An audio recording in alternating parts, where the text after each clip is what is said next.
G'day, I'm SS Flow Rider and I'm here to do a full review on my VF Series 2 SS sedan. It's an auto and it has the Walkinshaw Performance 375 pack fitted to it. Incidentally, it was the first 375 pack fitted to the VF Series 2 SS. Previously an upgrade that was reserved for the HSV range. But now that the VF2's come out with the LS3 motor, the 6.2 litre V8, the upgrade is an option on all the V8 range at Holden, as opposed to only HSV. This was the first 375 pack on the Series 2 delivered in Australia on the 21st of October. It was the first cab off the rank, and I've just done almost 13,000 Ks on it already, so I've had a good chance to have a good feel of the car, get to know it pretty well, and now I feel pretty confident I can do a fairly accurate review. Okay, so let's go and have a look at the car. I've got the Holden HP 20-inch wheel option, and this car has actually been lowered about 35 to 40 mil. Because they do sit up very, very high standard. I haven't found any dramas with that, but yeah, if you went any lower, possibly you'd have problems with clearances. Interior, very nice. Actually, they're well regarded as being very well appointed. I'll just point out some of the main features. It's keyless, so push button start. To do that, you need to have your foot on the brake, and you push that button. I won't start it quite yet. Dash cluster, again, nice, big tacho, speedo, and also all electronic information that you have come up on the dash and through the MyLink entertainment system. See that when we fire it up. I've got the automatic, which I had the VF Series 1 SS in a manual, and really happy with the auto. Performs very well and is very versatile.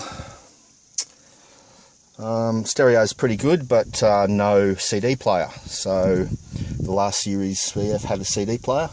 The last Series VF also had some cup holders that came out the centre there, the bottom seat. So you clip them out and they come out and they're handy because you've got the two cup holders there. But if you've had kids or anyone else, or you just didn't want the drinks near where you're changing gears, you could use the back ones, but these ones don't have it. They've actually put an option whereby this folds down and they have cup holders there, which probably isn't quite as good to my liking, but nonetheless they're still there. And you've got a small section, my umbrella in the back there, that you can poke through, but those other two sides don't come down. Close that back. But seats are nice, mostly leather with spongy type of insert, which is almost, I'd liken it to wetsuit material. Got the carbon fibre trim there, the chrome all around the cockpit, dash, and I just put those little red inserts in to bring some of the interior colour into the car. We'll start it up. It's a very hot day. Foot on the brake. And she's up and running. See the MyLink system start up. This little gadget down here, incidentally, is a handbrake. So to put the handbrake on, just pull it up, and to let it off, you put your foot on the brake and let it down. So that's a really handy little function, actually, to have the handbrake just there on the hand lever. It not only saves room in the cockpit, but also it works really well. It's easy to get to on and off. These have automatic hill assist anyway. If it's a manual or automatic, it'll hold handbrake on for, I think, 3 seconds, give you a bit of chance to get the clutch out if you're driving a manual. Yeah, in the auto it works as well. We'll just have a look there. You can see in the middle of the dash you've got various functions depending on what mode you've got it on. So you can flip through fuel used, and this is handy if you've got logbook. You're using the car for work purposes. Tells you what your fuel consumption is at the time, average, and we'll look back at that.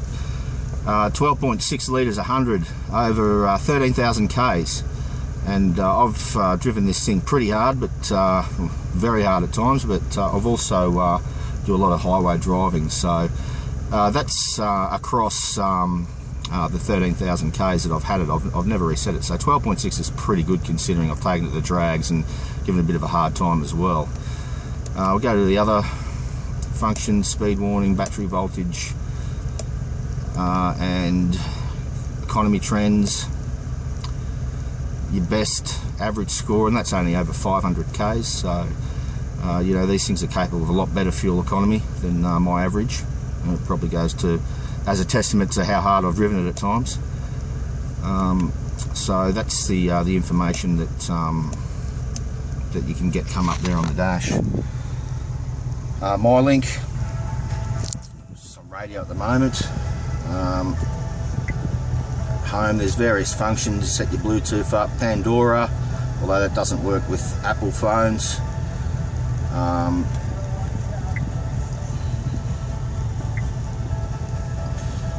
Tone for your stereo, and config menu, so that sets up all your car options.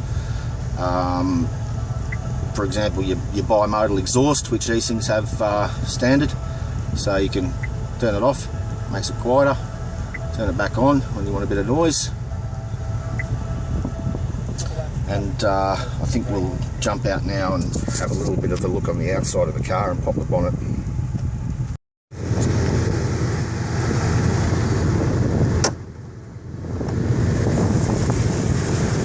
Right, so there it is with the 375 pack. You get the over radiator cold air intake. These things usually have an airbox that sit over there, and comes in through the front of the motor there, and also has a what they call a factory a sound enhancer, which is a tube that runs up through here into that little grommet there that's blanked off, and that goes into the cab on a factory SS. That's to give you a bit of better induction noise in the car, apparently. With the 375 pack you don't get that because of the over the radiator cold air.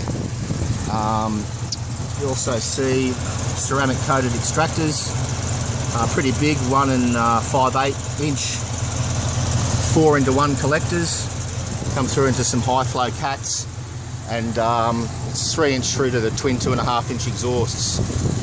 But, you'll see the engine bay with the Walkinshaw upgrade is pretty neat and tidy. Sounds pretty good as well. Also get the build badge with the 375 upgrade. Shut that. The bonnet vents. These things actually work. If I put my hand over that, I can feel heat coming out of it. That's to cool the motor, which is a good thing. Every bit helps. And they also have some vents down here in the front fascia. So these vents here, stick your finger up there, they actually run through and direct cool air up over the brake calipers, keep your brakes cool as well. This particular car's just got the standard brakes. I think they're 320mm rotors or something like that, and they work pretty well anyway. I haven't found a need to do the upgrade at this stage. If you're doing track days, you probably would.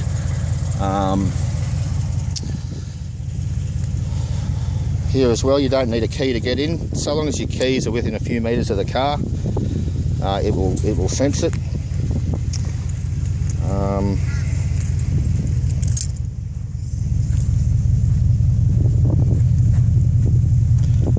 Boot. Remote. Good size boot space. It's a little bit dirty at the moment, but yeah, the only thing I'd say is it's not a split fold, so it's only got that little bit to get through there, which is a bit of a pain if you go down to Bunnings and you want to get it, you know, anything that's too big. Extension ladder a lot, you know, probably wouldn't fit. You'd need to get roof racks, but fence palings, that's okay.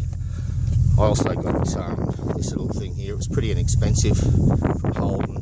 It goes in your boot, and what it does is it just folds out over your rear bar, gives you a bit of a protection if you're putting things in and out, that you don't actually scratch that rear bar, which is what I did in my last SS that I had. That just sits there, and that's under $100 for that option.